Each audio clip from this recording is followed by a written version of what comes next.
ચોમાસા પહેલા જામેલા રાજ્યભરમાં ચોમાસાથી આ પહેલા પણ વરસાદ આવ્યો છે અને આ વરસાદે એક રીતે તંત્રની પોલ ખોલી નાખી।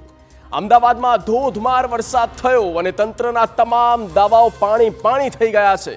આમ તો અમદાવાદ મહાનગરપાલિકા અવારનવાર અને ખાસ તો મોન્સૂનમાં દાવો કરે છે કે અમે આ વખતે કામ કર્યું છે, પ્રી મોન્સૂનનું કામ કર્યું છે, પણ દર વર્ષે વરસાદી પાણીના નિકાલ માટે હજારો કરોડ રૂપિયા ખર્ચવામાં આવે છે, એ ધોવાઈ જાય છે એક સામાન્ય વરસાદમાં। અને થયું અમદાવાદમાં હજી ચોમાસું બેઠું નથી અને વરસાદ આવ્યો, 2 ઇંચ વરસાદ પડ્યો અને પાણી અમદાવાદ થઈ ગયું।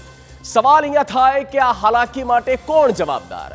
હજુ ચોમાસાની શરૂઆત થઈ નથી, ચોમાસું વિધિવત હજી આવ્યું નથી, આવવાનું બાકી છે। સ્થિતિ અત્યારથી જ ખરાબ થઈ ગઈ છે।